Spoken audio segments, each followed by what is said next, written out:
கொழும்பில் சொகுசு அடுக்குமாடி குடியிருப்புகளை வாங்க, அழகான வீடுகளை கட்டிக்கொள்ள ராயல்டி இன்ஜினியரிங், வெள்ளவத்தை IBC ரோட்டில், வெள்ளவத்தை ஃபசஸ் லேனில். அமெரிக்கா மற்றும் ஈரான் இடையே கடந்த சில நாட்களாக தீவிரமடைந்து வந்த இராணுவ மோதல் தற்போது ஓரளவு தணிந்துள்ளதாக சர்வதேச தகவல்கள் தெரிவிக்கின்றன.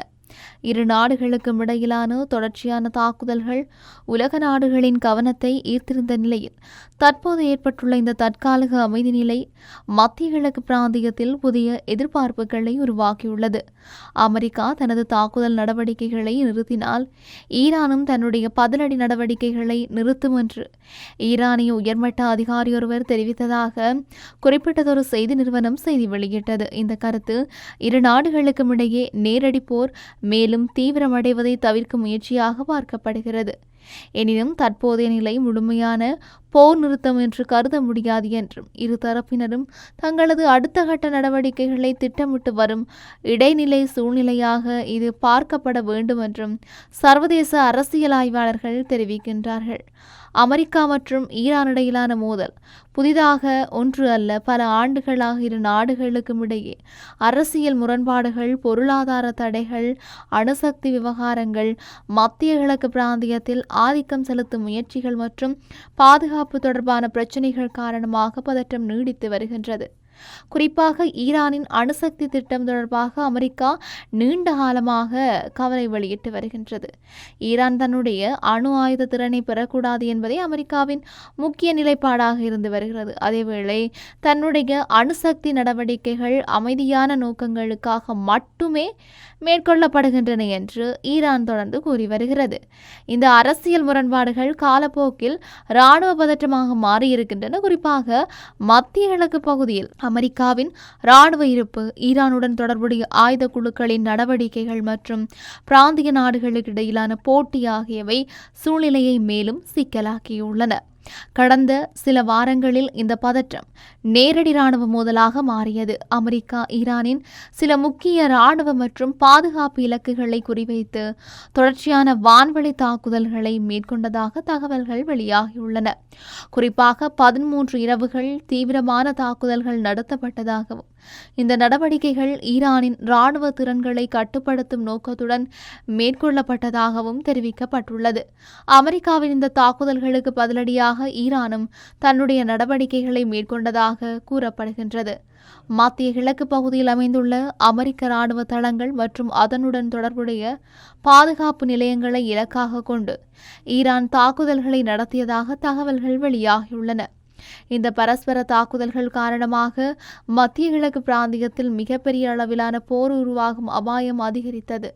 ஏற்கனவே இஸ்ரேல் பாலஸ்தீன மோதல், லெபனான் பகுதியில் நிலவும் பதற்றம் மற்றும் பல்வேறு ஆயுத குழுக்களின் செயற்பாடுகள் காரணமாக பாதுகாப்பு நிலைமை மிகவும் நுட்பமான நிலையில் காணப்பட்டது.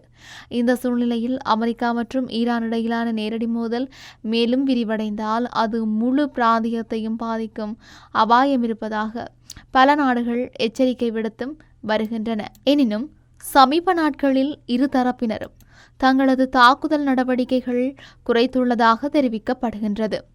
அமெரிக்கா தன்னுடைய இராணுவ நடவடிக்கைகளை தற்காலிகமாக நிறுத்தியுள்ளதாகவும் அதற்கு பதிலாக ஈரானும் கடந்த சில நாட்களாக பெரிய அளவிலான தாக்குதல்களை மேற்கொள்ளவில்லை என்றும் கூறப்படுகிறது. இந்த மாற்றத்துக்கு பின்னணியில் பல காரணங்கள் இருப்பதாக சர்வதேச ஊடகங்கள் தெரிவிக்கின்றன. குறிப்பாக அமெரிக்க ஜனாதிபதி டொனால்ட் ட்ரம்பின் ஆலோசகர்கள் தொடர்ச்சியான இராணுவ நடவடிக்கைகளால் தாக்குதல் இலக்குகள் குறைந்து வருவதாகவும் பயன்படுத்தப்படும் ஆயுதங்களின் அளவு அதிகரித்து வருவதாகவும் கவலை தெரிவித்ததாக கூறப்படுகிறது. ஒரு நீண்டகால இராணுவ நடவடிக்கை தொடர்வதற்கு அதிகமான வளங்கள் தேவைப்படும் நிலையில் அமெரிக்கா தன்னுடைய ஆயுத கையிருப்பு மற்றும் இராணுவ திறன்களை பாதுகாக்க வேண்டிய தேவை ஏற்பட்டுள்ளதாக அரசியல் ஆய்வாளர்கள் தெரிவிக்கிறார்கள். அதேவேளை அமெரிக்காவின் இராணுவ திறன் குறைந்து வருவதாக வெளியான கருத்துக்களை ஜனாதிபதி டொனால்ட் ட்ரம்ப் நிராகரித்திருக்கின்றார். அமெரிக்காவிடம் போதுமான ஆயுத வளங்கள் இருப்பதாகவும் தேவையான எந்த நடவடிக்கையும் மேற்கொள்ளும் திறன் தமது நாட்டிடம் இருப்பதாகவும் அவர் தெரிவித்துள்ளார்.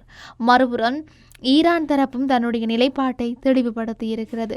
தெஹ்ரானில் கொள்கை தாக்குதலுக்கு பதிலடி என்ற அடிப்படையிலேயே தொடர்வதாகவும் அமெரிக்கா தாக்குதல்களை நிறுத்தினால் ஈரானும் தன்னுடைய நடவடிக்கைகளை நிறுத்தும் என்றும் ஈரானிய அதிகாரி தெரிவித்திருக்கின்றார்.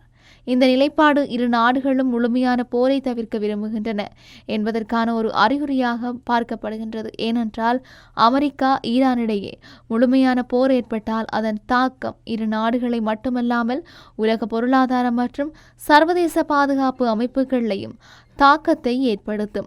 மத்திய கிழக்கு உலகின் மிக முக்கியமான எரிசக்தி பகுதிகளில் ஒன்றாகும். இந்த பகுதியில் இருந்து உலக நாடுகளுக்கு பெருமளவில் கச்சா எண்ணெய் மற்றும் இயற்கை எரிவாயு விநியோகிக்கப்படுகின்றது. எனவே இந்த பகுதியில் ஏற்படும் எந்தவொரு பாதுகாப்பு நெருக்கடியும் உலகளாவிய எரிசக்தி சந்தையில் உடனடி தாக்கத்தை ஏற்படுத்தும். குறிப்பாக ஹார்முஸ் நீரிணை உலகின் முக்கியமான எண்ணெய் போக்குவரத்து பாதைகள்ல ஒன்றாகும். வளைகுடா நாடுகளில் இருந்து வெளியேறும் பெரும்பாலான எண்ணெய் கப்பல்கள் இந்த கடல் வழியை பயன்படுத்துகின்றன. இந்த பகுதியில் பாதுகாப்பு பிரச்சனை ஏற்பட்டால் உலக சந்தையில் கச்சா எண்ணெய் விலை வேகமாக உயரக்கூடும். இதன் காரணமாக எரிபொருள் விலைகள் அதிகரித்து பல நாடுகளின் பொருளாதாரத்தில் அழுத்தம் ஏற்படும் அபாயம் உள்ளது. எரிபொருள் விலை உயர்வு என்பது பொதுமக்களின் அன்றாட வாழ்க்கையிலும் நேரடி தாக்கத்தை ஏற்படுத்தும். போக்குவரத்து செலவுகள் அதிகரிப்பது, உணவுப் பொருட்களின் விலை உயர்வு, தொழிலுற்பத்தி செலவுகள் அதிகரிப்பு போன்ற பல விளைவுகள் ஏற்படலாம். இதனால் அமெரிக்கா ஈரான் மோதலை உலக நாடுகள் மிகுந்த கவனத்துடன் கண்காணித்து வருகின்றன. ஐரோப்பிய நாடுகள், வளைகுடா நாடுகள் மற்றும் சர்வதேச அமைப்புகள் இரு தரப்பினரும் கட்டுப்பாட்டுடன் செயல்பட்டு பதற்றத்தை மேலும் அதிகரிக்க வேண்டாம் என்று வலியுறுத்தி வருகின்றன. இந்த நிலையில் அமெரிக்க நிர்வாகம் எதிர்கால நடவடிக்கைகள் குறித்து பல்வேறு ஆலோசனைகளை மேற்கொண்டு வருவதாக கூறப்படுகின்றது. இராணுவ நடவடிக்கைகளுடன் இணைந்து ராஜதந்திர முயற்சிகளுக்கு முக்கியத்துவம் வழங்கப்படுவதாக தெரிவிக்கப்படுகிறது. ஈரான் தரப்பும் தன்னுடைய பாதுகாப்பு நடவடிக்கைகளை தொடர்ந்து கண்காணித்து வருவதாகவும் எதிர்காலத்தில் எந்தவொரு தாக்குதலுக்கும் பதிலளிக்க தயாராக இருப்பதாகவும் தெரிவித்துள்ளது. இந்த தற்காலிக அமைதி நிலை நீடிக்குமா அல்லது மீண்டும் மோதல்கள் தீவிரமடையுமா என்பது அடுத்த கட்ட அரசியல் மற்றும் இராணுவ முடிவுகளை பொறுத்தே அமையும்.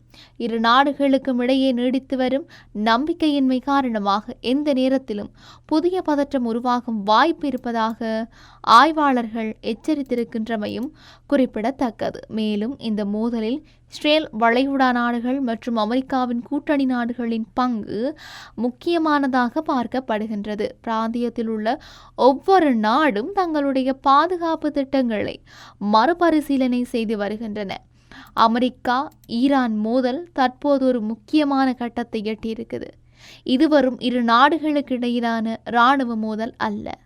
உலகளாவிய பாதுகாப்பு, பொருளாதாரம், எரிசக்தி சந்தை மற்றும் சர்வதேச அரசியல் சமநிலையை பாதிக்கக்கூடிய ஒரு முக்கியமான விவகாரமாக மாறியிருக்குது. தற்போதைய தாக்குதல் இடைநிறுத்தம் உலக நாடுகளுக்கு ஒரு தற்காலிக நிம்மதியை அளித்தாலும் மத்திய கிழக்கின் அரசியல் சூழ்நிலை இன்னும் மிகவும் நுட்பமான நிலையில் இருக்கின்றது.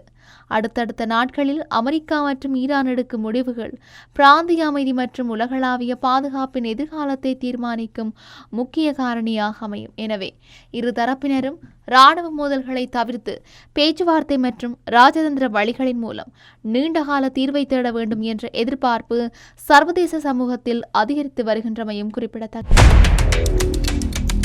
குடியிருப்புகளை வாங்க, அழகான வீடுகளை கட்டிக்கொள்ள ராயல்டி இன்ஜினியரிங் வெள்ளவத்தை IBC ரோட்டில், வெள்ளவத்தை ஃபசஸ் லேனில்.